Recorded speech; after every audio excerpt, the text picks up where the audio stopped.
Good morning, I'm Craig DeGrelli. It's Monday, February 3rd, 2025, and these are your Unbiased Updates. President Trump's right-hand man announces the shutdown of a government agency, which one Elon Musk is targeting, and what led to the closure. And the new week starts with tariffs and a possible trade war. President Trump levies fees on imported goods from Mexico, Canada, and China. Canada and Mexico quickly respond. Where things stand this morning and what might happen next. From the Straight Arrow News Studio, bringing the stories that matter to you from across the United States and around the world, these are today's Unbiased Updates. Developing this morning, billionaire Elon Musk, who heads President Donald Trump's new Department of Government Efficiency, or DOGE, says the Trump administration is in the process of shutting down the U.S. Agency for International Development, better known as USAID, which funds foreign aid and internationally focused charities. In an early morning audio-only post on his social media platform X, Musk said the president agreed to close the agency hours after he called its leadership, quote, a bunch of radical lunatics. During a conversation on X Spaces just after midnight with Republican Senator Joni Ernst and Vivek Ramaswamy, who was initially named co-chair of DOGE but has since left, Musk said he had spoken with President Trump on the matter several times. To be shutting down, which we're in the process of doing, shutting down USAID, the reason for that, as opposed to simply, trying to do some minor house cleaning, is that as we dug into USAID, it became apparent that what we have here is not an apple with a worm in it, but we have actually just a bowl of worms. And so at the point at which you don't really, like, if you've got an apple and it's got a worm in it, maybe you can take the worm out. But if you've got actually just a bowl of worms, it's hopeless. And USAID is a bowl of worms. Mm-hmm. There is no apple. And when there is no apple, you've just got to basically get rid of the whole thing. Musk's announcement came after an incident Saturday in which USAID's director and deputy director of security were placed on administrative leave after they tried to stop DOGE employees from accessing secure USAID systems. It is up to Congress to determine how American taxpayer dollars are being spent, and Musk did not say what legal authority the White House has to shut down a federal agency without congressional approval. Musk also did not say specifically when the closing will happen. Today, crews will start clearing the wreckage of an American Airlines passenger jet and an Army Black Hawk helicopter that collided in midair and then crashed into the Potomac River near Washington, D.C. last week. The Army Corps of Engineers will work alongside the Coast Guard and the Navy Supervisor of Salvage and Diving. They will start by removing the remnants of the jet from the water, which is expected to take 3 days. Once completed, they will work on getting the Black Hawk wreckage out of the water.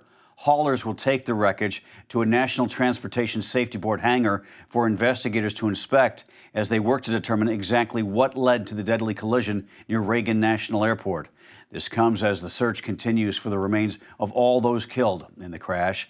As of their last update, federal authorities say that searchers have recovered and identified the remains of 55 of the 67 people killed in the crash. They say they do expect to recover all the bodies. However, low visibility in the frigid waters and the strewn-about wreckage of both the aircraft and the helicopter are slowing the process. The Corps of Engineers says the goal is to have everything removed by next Wednesday, February 12th.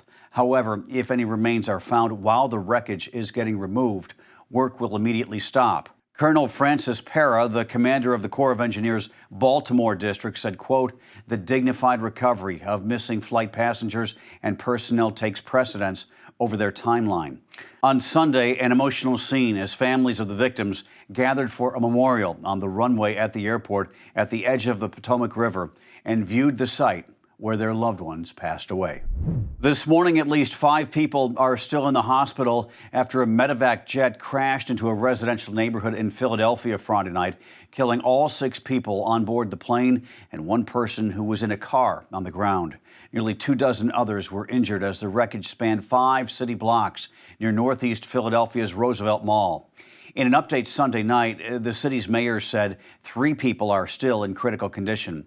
While it's not yet known exactly what caused the crash, searchers did recover the Learjet's black box late yesterday afternoon. The plane had been in the air for less than 1 minute when it disappeared from radar and crashed into a neighborhood, with flames engulfing at least 5 homes. 11 houses in total sustained significant damage. Parked cars also caught fire. Witnesses say jet fuel was everywhere in the area. The 6 people on board the plane were all Mexican nationals, including a girl who had been treated for an illness at Shriners Children's Hospital in Philadelphia, and her mother. They were returning home to Tijuana, Mexico, after the girl's treatment. In fact, earlier in the day, caregivers at Shriners had given the girl a warm send-off as she was leaving the hospital. This morning, Canada has released its list of American products it will be imposing its own 25% tariffs on. The country's Department of Finance says the tariffs, which take effect tomorrow, will impact about $30 billion worth of goods imported from the United States, including everything from meat and liquor to hair care products. The move is in retaliation to the 25% tariffs President Trump levied against Canada and Mexico over the weekend in an effort to crack down on illegal immigration and curb America's fentanyl crisis. The Canadian Finance Department website says the tariffs will remain in place, quote, until the U.S. eliminates its tariffs against Canada, end quote. Mexico is also set to unveil its own tariffs against the United States today. President Trump addressed Americans' concerns over the impact these tariffs could have when speaking with reporters last night. We may have short-term a little pain, and people understand that, but long-term, the United States has been ripped off by virtually every country in the world. We have deficits with almost every country, not every country, but almost. The president seemed unconcerned about retaliatory measures from Canada, saying, if they want to play the game, I don't mind. Trump also said he'd be speaking with Canadian Prime Minister Justin Trudeau and Mexican President Claudia Sheinbaum this morning. Israeli Prime Minister Benjamin Netanyahu is in Washington today, where he will meet with President Trump. This comes as the clock is ticking toward the deadline to begin talks with Hamas on extending the ceasefire in Gaza.